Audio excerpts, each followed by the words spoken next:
beginning, there was a free press. Well, not really, but it sounded good. By the end of the millennium, 5 men controlled the world's media. La-dee-da.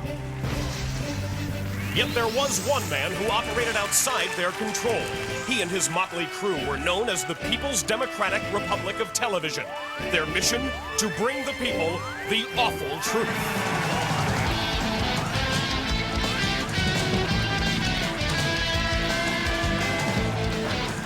Tonight, from somewhere inside the PDR TV, please welcome Michael Moore.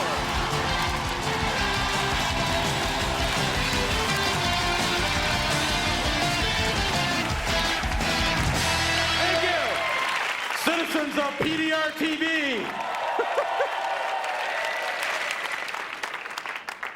I'm also a citizen of the United States.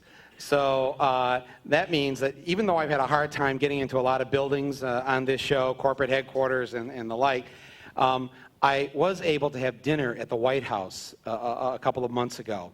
And don't look too shocked. Somebody else was invited, and they thought it would be like really funny if he like brought me along. And they had this dinner out in the tent. Eric Clapton played, John Bon Jovi, Sheryl Crow. Anyways, so about halfway through the dinner, I had to go to the restroom. So they had these 2 porta-johns, and I tried the first one, and the door was locked. I said, oh, okay. So I went to the next one, and that door was open. I went in, did my business. But because I didn't want to miss Sheryl Crow, because she was coming on next, I didn't wash. And as I came out the door, out through the other door came Clinton. I had just heard the sink running in his porta-john. So he had washed his hands and I hadn't. And he holds out his hand to shake my hand. And I hold my hand out to shake his. I'm going, oh, God, I didn't wash, you know. And I'm going, oh. But then I got to thinking, that morning he had just ordered the bombing raid on Iraq. And I thought, oh, there's blood on his hands, you know. You know?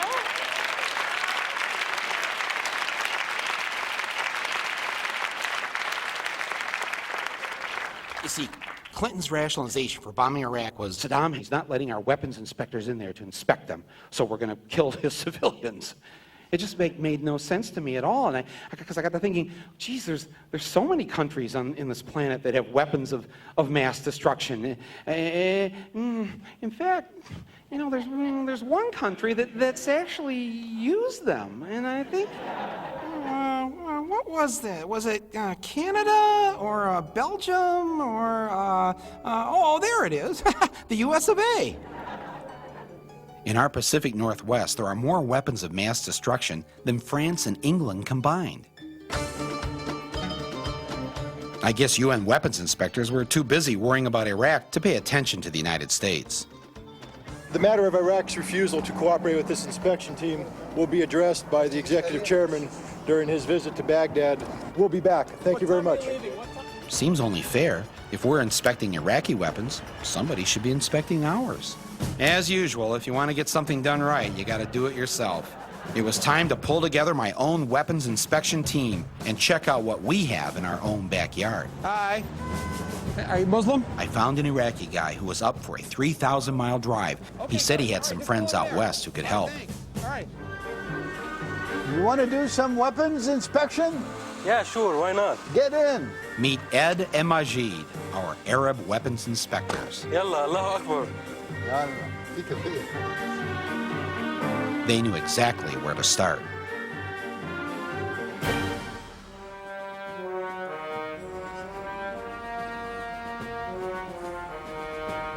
Hi, how are you?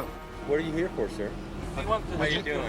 Pardon me, I'm Paul Taylor, the Base Public Affairs Office. Okay. If you'd like to speak to someone representing the base, you're welcome to speak to me. I'd appreciate it. Ed and Majid were stopped by a public relations man, the U.S. military's most daunting force. What kind of weapons do you have inside here? Well, we have lots of different weapons. Just examples, like what kind of weapons do you have? Just conventional, not conventional? Chemical, you have chemical, biological? There's more explosive firepower on one Trident submarine than all the bombs detonated in World Wars I, II, Korea, and Vietnam. There was no way my men were getting past this guy. We tried to go in to inspect the weapons, and they said no. We have not been allowed to complete our mission. We are extremely disappointed because I thought this was an open country. This inspection team had important arms control tasks assigned to it, and these tasks are still valid. We're going to get together and see what's the best way to take a look at this base. It was time to take a little advice from the President of the United States.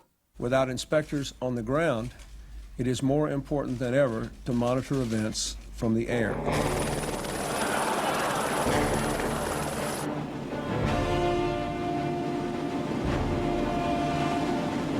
Wow, my weapons inspectors don't fool around. Within hours, they flew right over one of the biggest nuclear submarine bases in the world. Yeah, as you could see there are two submarines sitting there on the side. They look very peaceful. Yeah, but they could destroy half of the world with these nuclear weapons. I was stunned to see how easy it was to fly over one of our nuclear bases, but we were just scratching the surface. Time for a strategic planning session. It took a visit to this local Arab hangout to discover they were within miles of one of the largest chemical weapons stockpiles in the world. Umatilla Depot, located on the border of Washington State and Oregon.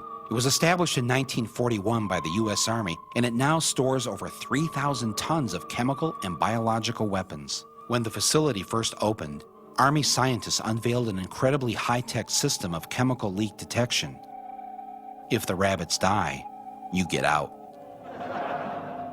Umatilla had our guys' names written all over it.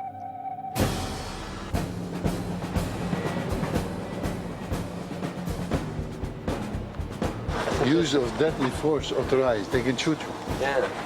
Our team wasn't slowed down by the sophisticated security system.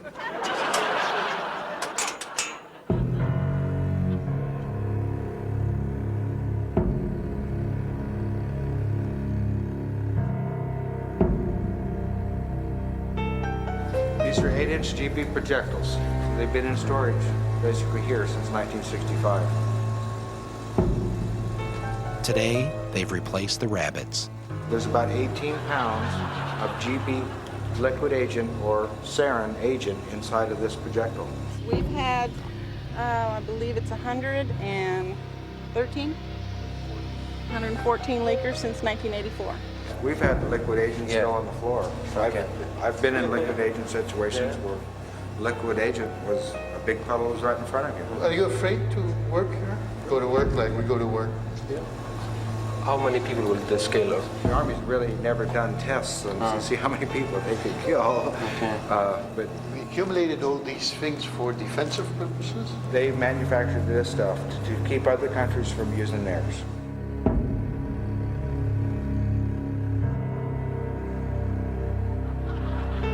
Is this the same kind of chemical we're inspecting in Iraq? Basically the same stuff that you're looking for, that we were looking for, I guess. We store ours better.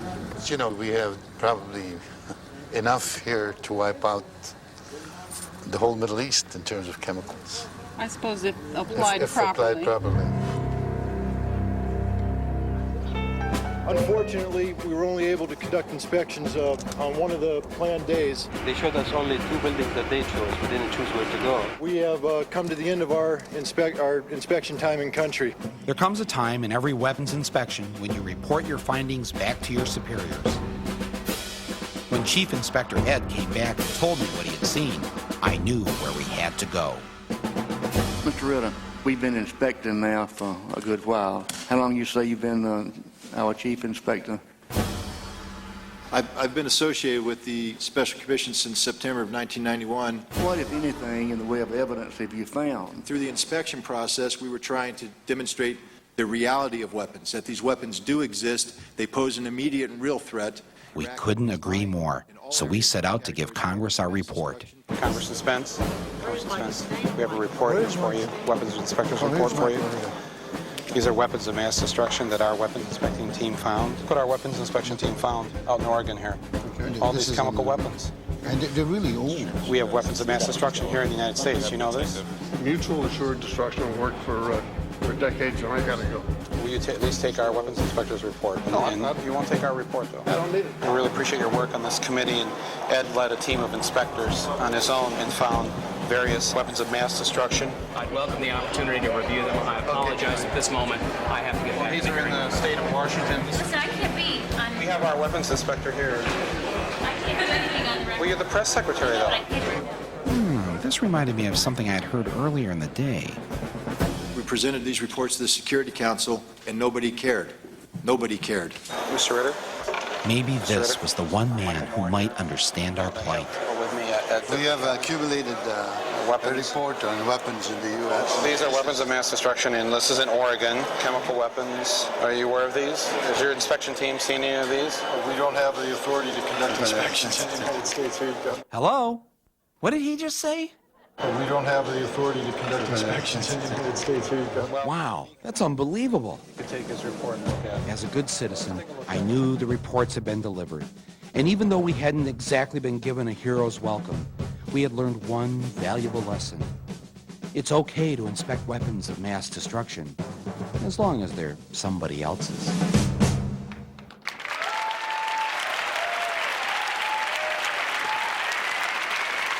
Thank you. Thank you. And now it's time for tonight's Awful Truth.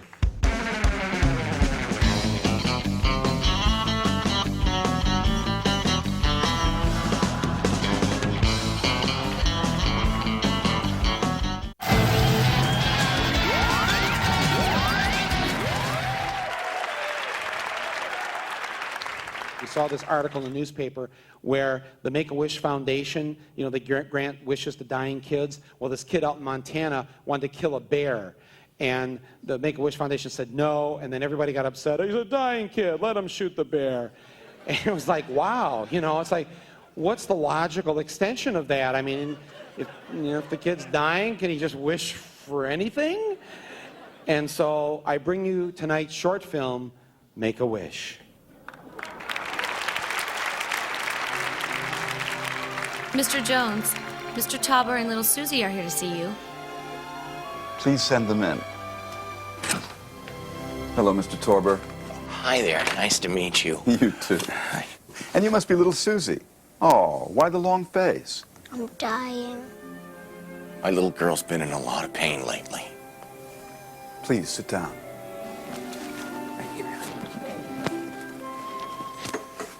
Well, little Susie, we're going to turn that frown upside down. How? You're going to make a wish, and we're going to make that wish come true. You will? That's right. That's what we do here. Did you hear that, little Susie? Anything you want. Wow. Now, think real hard and tell me what you want more than anything in the world. Well, I want to dress up in one of those white robes and burn a cross on someone's lawn. What?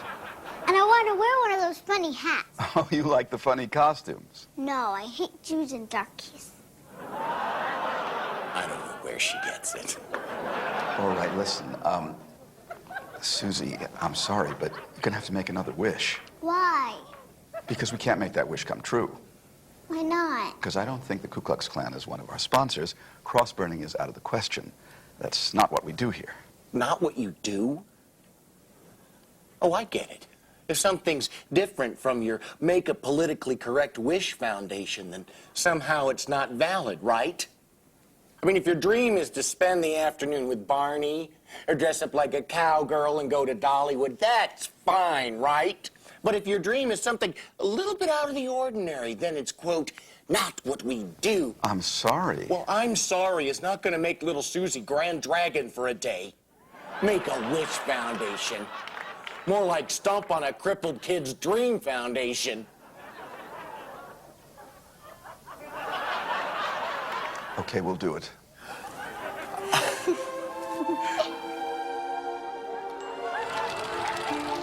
I never saw my Susie happier than that day. My little girl was drunk with hate. You can say whatever you want, but hate made my little girl well again. Thank you, hate. The interracial couple moved away after that. But in a weird way, I think they understood. The Make-A-Wish Foundation, because who can say no to a dying kid? Thank you. Thank you very much. You know, there's one woman who comes from Chicago who I happen to believe is one hot, shit-kicking feminist babe.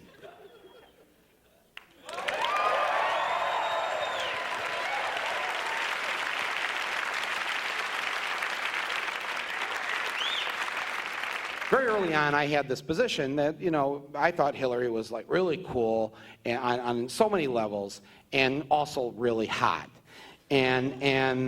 And now it seems that the tide has turned, and the majority of the country believe that she is really cool, even if the majority doesn't believe that she's really hot. And I got the, thinking she's been through all this stuff in the last year or so, and I wish they wouldn't have had this whole impeachment thing. What we should have done is just had something on pay-per-view. Like we pay $19.95, and on pay-per-view, we get to watch Hillary kick his ass across the south lawn of the White House, right? Now that would be cool. I've loved this woman for a long time, and very early on, I used to take a lot of crap from people because I used to talk about how I happen to think that, maybe she should be the one who should be president instead of the other guy in the White House. And so I decided what I should do is try to find her a new husband. The first thing to do to help find her a new man was to take out a personal ad in the Village Voice. So I actually placed an ad in the Voice, and this is what it said. Published author, 50-ish, smart, stylish, loyal, likes whitewater rafting, and loves to laugh. Committed to serious issues and seeking a very special guy. After that ran in the Voice, I received a bag full of mail. These are actual letters that I received from eligible bachelors, and I'd like to just share a couple of them with you. The first letter goes, "Dear attractive published author, I can take apart a machine gun and put it back together blindfolded. I am very handy with a hunting knife, too. I like to think that I'm down to earth, and people say I'm quiet. I hope I am." This is my favorite one. "I am a single white man, good-natured, in good health, and take vitamins and minerals. I do masturbation, which is good, not bad. I promise no sex if you don't want it. I love eating lots of fresh fruits." After that batch of mail, I decided this is not the way to go. I needed to go out and do it myself and find the right kind of guy for Hillary Rodham Clinton. But first I decided that I should consult with a woman who knows a lot about finding the right man. Part of me wishes that she just left it. Wouldn't that be such a great example to the women out there who have to put up with these guys? Well, like these women that don't leave their husbands and they forgive them and everything, you kind of admire them because you wish you could be superhuman like that because, you just kick yours in the head and try to shoot him. Well, what I want to do is I want to go out and try and find her the kind of man that you and I would think that she should be with. Yeah, a real good man who'd really cherish her and every other kind of thing. What do you like in women? I like them big, blonde. Big, blonde. Aside from good looks, sense of humor, intelligence, sensitivity. A nice-looking gal who's funny and likes to drink. Well, I have a friend, a woman, who I admire a great deal. Her marriage is going to be ending soon. Oh. And so I'm looking for a guy for her to go out with. Okay. Do you mind that she might be smarter than you? No. More successful? Most of the women I've ever had in my life have usually been smarter than me. If a woman is smart, does that threaten you? Oh, that's something I like to see. You like a smart woman? Yeah, very smart. Powerful woman? Very powerful. Strong woman? Strong woman. Yeah? Yes. You smoke?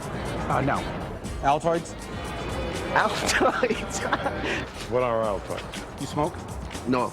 Cigars? No. You ever use Altoids? No. Would you ever buy a woman a blue dress from the Gap? No. I dated an intern. You dated an intern? I dated an intern. Is that wrong? You're a monogamous kind of guy. I am a very monogamous type of guy. Very honest. Monogamous? I'm not monogamous, no. You're not monogamous? No. Did you have power over this intern? She thought so. She just has to be honest with me, that's all. Oh, she's honest. Yeah. See, the problem is the guy she's been married to hasn't been honest. All right? He's been unfaithful to her. She's actually married to the president right now. Ooh. And, if she's free in a couple of Doesn't years... start with an H. Her name is Hillary Rodham. I had rings a bell. I'm in. Hillary, I think that you're a great woman. What do you think that you could give Hillary that Bill can't? Affection. I'm el papi chulo. I go out and women just like fall for me and I don't spend a lot of time futzing around with my hair. I'm the best because I believe in myself. Hillary, anytime. We'll dance the night away. I'm 100% happy. 100%? Yeah. 100%? Yes. So if you're going to do it 11 times, yes, you're going all the way 11 times. More than 11. More than 11? Oh, yes. Yeah, yeah. Yeah. You're not going to do like 3 out of the 11, right? No, wait, that's, You know? that's too small. Right? Yeah. You're not going to do anything like that, right? Yes. You don't need any devices or, you know, things to help you out. Natural. Describe for us what your idea of a perfect date is. Perfect date. Well, let's see. I ride my bike over to her rent-controlled apartment and maybe cook some dinner together and then watch C-SPAN. Chocolates and satin sheets and a little Viagra. Off on a fantastic week on a Caribbean island, just me and her, together, being emotionally involved. how about a nice candlelight with a nice soft drink and 2 Whoppers with like French fries? Hillary, I'd like to say that I'm the man for you, but actually what I'm trying to say is you'd be the woman for me. Thank you. Well, you know what they say about us Domino's people, 30 minutes or less. Hillary, darling, get double cataracts like I have and you won't see. Get yourself a hearing aid that you can turn off and know that America loves you and respects you. You are a real lady. And no matter what happens, I won't make anything public. Now, she's been married to the president. If the president can handle her, I'm there waiting for her. See, the problem is, though, he hasn't been handling her. You know what I'm saying? She's like been alone. So Then there's a big problem out there. I'm here she waiting. needs a man who will be with her. I'm the man standing right here. Okay. This is me. I believe you. Don't waste your time out there. Come out. Come out. Come to New York. I'm standing right here. Right in here, New York. Somebody is standing right there for you. Believe me, forget about Bill. I'm standing here, Peter. I'm here right here for you.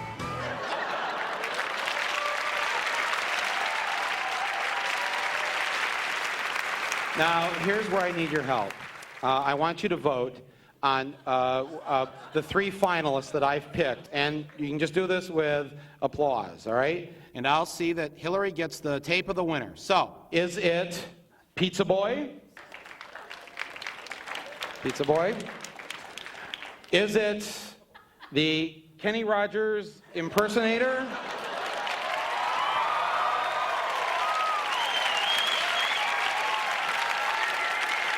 Or is it the natural man, Peter?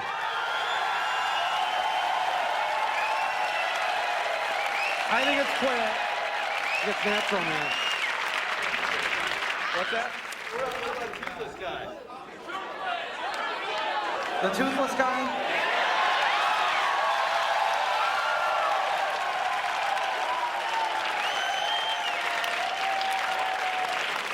You would do that to Hillary? You'd send her a toothless guy, Chicago? All right, they've asked for a recount. They've asked for a recount. Okay, it's the toothless guy.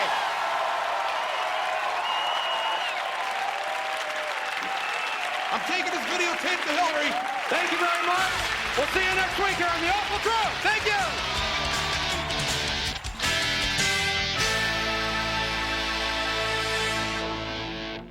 okay, I'm going into the White House.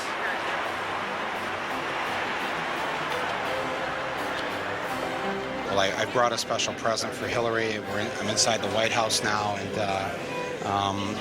I'm sure that she's really going to be happy to have this.